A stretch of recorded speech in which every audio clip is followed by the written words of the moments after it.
தமிழ்நாட்டின் ஓரிரு இடங்களில் 2 நாட்களுக்கு வெப்பநிலை 2 முதல் 3 டிகிரி செல்சியஸ் அதிகரிக்கும் என சென்னை வானிலை ஆய்வு மையம் எச்சரித்துள்ளது. தமிழ்நாடு, புதுச்சேரி மற்றும் காரைக்காலில் வரும் 11ஆம் தேதி வரை பொதுவாக வறண்ட வானிலை நிலவக்கூடும் என வானிலை ஆய்வு மையம் தெரிவித்துள்ளது. குறிப்பாக வியாழன் மற்றும் வெள்ளிக்கிழமைகளில் ஓரிரு இடங்களில் அதிகபட்ச வெப்பநிலை இயல்பை விட 2 முதல் 3 டிகிரி செல்சியஸ் அதிகமாக இருக்கக்கூடும் என கணிக்கப்பட்டுள்ளது. அதே சமயம் தமிழ்நாடு, புதுச்சேரி மற்றும் காரைக்காலில் காலை வேளையில் லேசான பனிமூட்டம் காணப்படும் என்றும் வானிலை ஆய்வு மையம் தெரிவித்துள்ளது. சென்னையை பொறுத்தவரை வானம் ஓரளவு மேகமூட்டத்துடன் காணப்படும் என்றும் வானிலை ஆய்வு மையம் தெரிவித்துள்ளது. டெல்லியில் 27 ஆண்டுகளுக்கு பிறகு பாஜக ஆட்சியை கைப்பற்றும் என தேர்தலுக்கு பிந்தைய கருத்து கணிப்புகளில் தெரிவிக்கப்பட்டுள்ளது. டெல்லி சட்டப்பேரவை தேர்தலில் ஆளும் கட்சியான ஆம் ஆத்மி, பாஜக மற்றும் காங்கிரஸ் இடையே மும்முனை போட்டி நிலவியது. மொத்தமுள்ள 70 தொகுதிகளில் பெரும்பான்மைக்கு 36 இடங்களை பெற வேண்டும் எனும் நிலையில் பாஜக பெரும்பான்மை பெறும் என கருத்து கணிப்புகளில் தெரிவிக்கப்பட்டுள்ளது. பாஜக 41 இடங்களிலும் ஆம் ஆத்மி 21 இடங்களிலும் வெற்றி பெற வாய்ப்புள்ளதாக CNN நியூஸ் 18 கணித்துள்ளது. இதேபோல Times Now, NDTV, Republic, Matrize ஆகிய நிறுவனங்கள் வெளியிட்டுள்ள தேர்தலுக்கு பிந்தைய கருத்து கணிப்புகளின்படி பாஜக 35 முதல் 40 இடங்கள் வரை வெற்றி பெறக்கூடும் எனவும் ஆம் ஆத்மி கட்சிக்கு 32 முதல் 37 இடங்கள் வரை கிடைக்க வாய்ப்புள்ளதாகவும் தெரிவிக்கப்பட்டுள்ளது. பாஜக 49 தொகுதிகள் வரை வெற்றி பெறும் என பிமார்க் நிறுவனம் குறிப்பிட்டுள்ளது. காங்கிரஸ் கட்சி அதிகபட்சமாக 2 இடங்கள் வரை மட்டுமே பெற வாய்ப்புள்ளதாக அனைத்து நிறுவனங்களும் கணித்துள்ளன. இதன் மூலம் டெல்லியில் 11 ஆண்டுகளுக்கு பிறகு ஆம் ஆத்மி ஆட்சியை இழக்கக்கூடும் என தேர்தலுக்கு பிந்தைய கருத்து கணிப்புகளில் தெரிவிக்கப்பட்டுள்ளது. ஈரோடு கிழக்கு தொகுதி இடைத்தேர்தலில் 68 விழுக்காடு வாக்குகள் பதிவாகின. ஈரோடு கிழக்கு தொகுதி சட்டமன்ற உறுப்பினராக இருந்த EVKS இளங்கோவன் மறைவை தொடர்ந்து அந்த தொகுதிக்கு இடைத்தேர்தல் நடைபெற்றது. இந்த தேர்தலில் திமுக, நாம் தமிழர் கட்சி வேட்பாளர்கள் உட்பட 46 பேர் போட்டியிட்டனர். இடைத்தேர்தலுக்கான வாக்குப்பதிவு காலை 7 மணிக்கு தொடங்கிய நிலையில் காலை முதலே மக்கள் நீண்ட வரிசையில் காத்திருந்து ஜனநாயக கடமையை ஆற்றினர். 49வது வாக்குச்சாவடியில் கள்ள ஓட்டு போடுவதாக திமுக மற்றும் நாம் தமிழர் தொண்டர்களிடையே கடும் வாக்குவாதம் ஏற்பட்டது.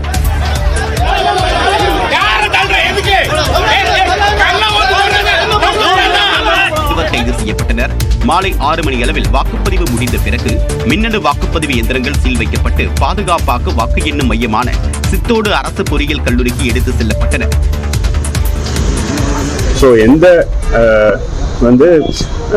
புகாருக்கும் வாய்ப்பில்லாத அளவுக்கு இந்த தேர்தல் நடைபெற்றது. இந்த இடைத்தேர்தலில் 67.97 விழுக்காடு வாக்குகள் பதிவாகின. கடந்த 2023ஆம் ஆண்டு நடந்த தேர்தல்களில் 74.79% வாக்குகள் பதிவான நிலையில் தற்போது அதைவிட சுமார் 7 விழுக்காடு வாக்குகள் குறைவாக பதிவாகியுள்ளன. ஈரோடு கிழக்கு தொகுதி இடைத்தேர்தலில் பதிவான வாக்குகள் நாளை மறுநாள் எண்ணப்பட்டு முடிவு அறிவிக்கப்பட உள்ளது. ஈரோடு கிழக்கு தொகுதி திமுக வேட்பாளர் VC சந்திரகுமார் கொசுவண்ண வீதியில் உள்ள வாக்குச்சாவடியில் குடும்பத்துடன் சென்று ஜனநாயக கடமையை ஆற்றினார்.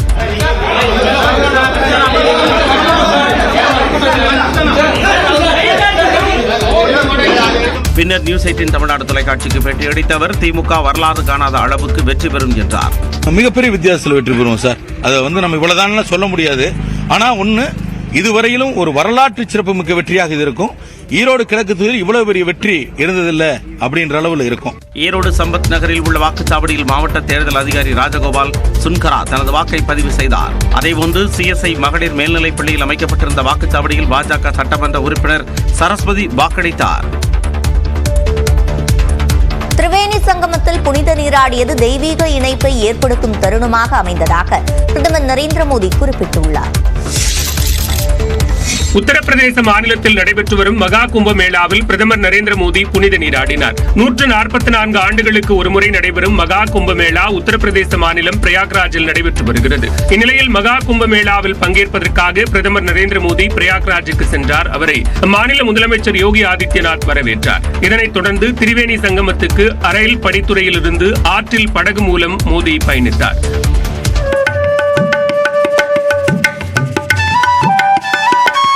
அவருடன் யோகி ஆதித்யநாத்தும் சென்றார். தொடர்ந்து ருத்ராட்ச மாலை அணிந்தபடி திரிவேணி சங்கமத்தில் புனித நீராடினார்.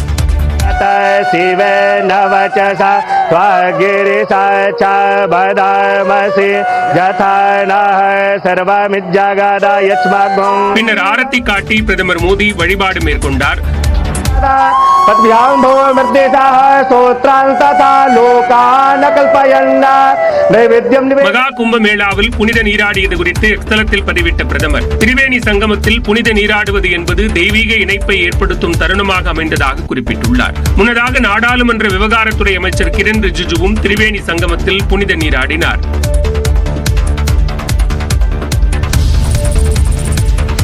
நெல்லைக்கு இன்று சுற்றுப்பயணம் மேற்கொள்ள உள்ள முதலமைச்சர் மு க ஸ்டாலின் டாடா சோலார் தொழிற்சாலையில் உற்பத்தியை தொடங்கி வைக்க உள்ளார். மதியம் 12:15 மணி அளவில் நெல்லை கங்கை கொண்டான் சிப்காட் வளாகத்தில் தொடங்கி வைக்கப்பட உள்ளது. தொடர்ந்து விக்ரம் சோலார் நிறுவனத்திற்கு அடிக்கல் நாட்டு முதலமைச்சர் சிப்காட் வளாகத்தில் உணவு பூங்காவை திறந்து வைக்க உள்ளார். மாலையில் பாளையங்கோட்டை மகாத்மா காந்தி காய்கறி சந்தையை பொதுமக்களின் பயன்பாட்டிற்கு கொண்டு வர உள்ளார். அதனையடுத்து பாஜக நெல்லை மாவட்ட முன்னாள் தலைவர் தயாசங்கர் உள்ளிட்ட பலர் திமுகவில் முதலமைச்சர் முன்னிலையில் இணைய உள்ளனர். நாளை மாஞ்சோலை மக்கள் மற்றும் மீனவர்களையும் முதலமைச்சர் மு க ஸ்டாலின் சந்திக்க உள்ளார். அதன் பின்னர் நெல்லை அரசு மருத்துவக் கல்லூரி மருத்துவமனையில் புதிய 6 மாடி கட்டடத்தை திறந்து வைக்க உள்ளார். முதலமைச்சர் வருகையொட்டி இன்றும் நாளையும் நெல்லை மாநகர பகுதிகளில் போக்குவரத்து மாற்றம் செய்யப்பட்டுள்ளது. புதிய பேருந்து நிலையத்தில் இருந்து தூத்துக்குடி மற்றும் திருச்செந்தூர் செல்லும் பேருந்துகள் பொங்கந்தான் பாறை 4 வழிச்சாலை KTC நகர் வழியாக செல்ல அறிவுறுத்தப்பட்டுள்ளது. கன்னியாகுமரி மதுரை 4 வழிச்சாலைகளில் வரும் கனரக வாகனங்கள் 2 நாள் நகருக்குள் வர அனுமதி இல்லை என அறிவிக்கப்பட்டுள்ளது. விருதுநகர் அருகே பட்டாசு ஆலையில் ஏற்பட்ட வெடிவிபத்தில் ஒருவர் உயிரிழந்த நிலையில் 7 பேர் காயமடைந்தனர். விருதுநகர் அருகே உள்ள கோவில் புலிக்குத்தி கிராமத்தில் மோகன்ராஜ் என்பவருக்கு சொந்தமான சத்யபிரபா பட்டாசு ஆலை செயல்பட்டு வருகிறது. அங்கு 100க்கும் மேற்பட்ட தொழிலாளர்கள் பணியாற்றி வந்த நிலையில் திடீரென வெடிவிபத்து ஏற்பட்டது. பயங்கர சத்தத்துடன் வெடிமருந்துகள் வெடித்து சிதறிய நிலையில் பல கிலோமீட்டர் சுற்றளவுக்கு அதிர்வு உணரப்பட்டதாக கூறப்படுகிறது.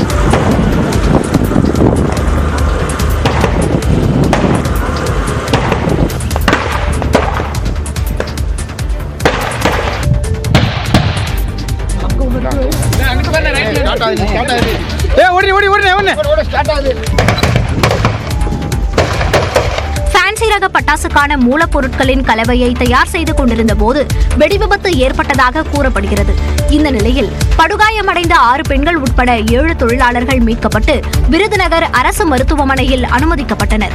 இந்நிலையில் விபத்து நடந்த இடத்தில் பெண் தொழிலாளி ராமலட்சுமி உடல் கருகிய நிலையில் சடலமாக மீட்கப்பட்டார். இந்த விபத்து குறித்து வச்சக்காரப்பட்டி காவல் நிலையத்தில் வழக்கு பதிவு செய்யப்பட்ட நிலையில் பட்டாசு ஆலையின் உரிமத்தை ரத்து செய்து மாவட்ட வருவாய் அலுவலர் உத்தரவிட்டுள்ளார். விபத்து நடந்த இடத்தில் SP அரவிந்தன் ஆய்வு செய்தார். இதனிடையே பட்டாசு ஆலை விபத்து தொடர்பாக போர்மேன் செல்வராஜ் கைது செய்யப்பட்டுள்ளார். தலைமறைவாக உள்ள ஆலை உரிமையாளர் மோகன்ராஜை போலீசார் தேடுகின்றனர். இந்நிலையில் உயிரிழந்த ராமலட்சுமியின் குடும்பத்துக்கு 4 லட்சம் நிதியுதவி வழங்க முதலமைச்சர் உத்தரவிட்டுள்ளார். திருப்பரங்குன்றம் மலை தொடர்பான அமைதி பேச்சுவார்த்தையில் அதிமுக பிரதிநிதி மட்டும் கையெழுத்திடாமல் சென்றுவிட்டதாக மதுரை ஆட்சியர் வெளியிட்டுள்ள அறிக்கையில் தெரியவந்துள்ளது. வெளியூரைச் சேர்ந்த இருதரப்பை சார்ந்த அமைப்பினர்கள் திருப்பரங்குன்றம் மக்களுடைய பொது அமைதிக்கு பங்கம் விளைவிக்க முயற்சி மேற்கொள்வதாகவும் அதனை தடுப்பதற்கான அனைத்து நடவடிக்கைகளும் மேற்கொள்ளப்பட்டு வருவதாகவும் ஆட்சியர் சங்கீதா தெரிவித்துள்ளார். இது தொடர்பாக அவர் வெளியிட்டுள்ள அறிக்கையில் திருப்பரங்குன்றம் மலை சர்ச்சை தொடர்பாக திருமங்கலம் கோட்டாட்சியர் தலைமையில் கடந்த 30ஆம் தேதி அமைதி பேச்சுவார்த்தை கூட்டம் நடந்ததாகவும் அதில் உள்ளூரைச் சேர்ந்த திமுக, அதிமுக, காங்கிரஸ், மதிமுக, மார்க்சிஸ்ட், இந்திய கம்யூனிஸ்ட், VCK, மக்கள் நீதி மையம், மனிதநேய மக்கள் கட்சி, இந்திய முஸ்லீம் லீக் கட்சிகளின் பிரதிநிதிகள் கலந்து கொண்டதாக குறிப்பிட்டுள்ளார். இந்த கூட்டத்தில் வெளிநபர்கள் யாரும் தலையிட்டு குழப்பம் ஏற்படுத்துவதை அனுமதிக்க மாட்டோம் என அனைத்து கட்சியினரும் ஒப்புக்கொண்டு கையெழுத்திட்ட சூழலில் அதிமுக பிரதிநிதி மட்டும் கையொப்பமிட மறுப்பு தெரிவித்து சென்றுவிட்டதாக ஆட்சியர் சங்கீதா குறிப்பிட்டுள்ளார். திருப்பரங்குன்றத்தைச் சேர்ந்த அனைத்து மதத்தினரும் ஒற்றுமையாகவும் மத நல்லிணக்கத்தை பேணும் வகையில் வாழ்ந்து வருவதாகவும் ஆட்சியர் சங்கீதா விளக்கமளித்துள்ளார்.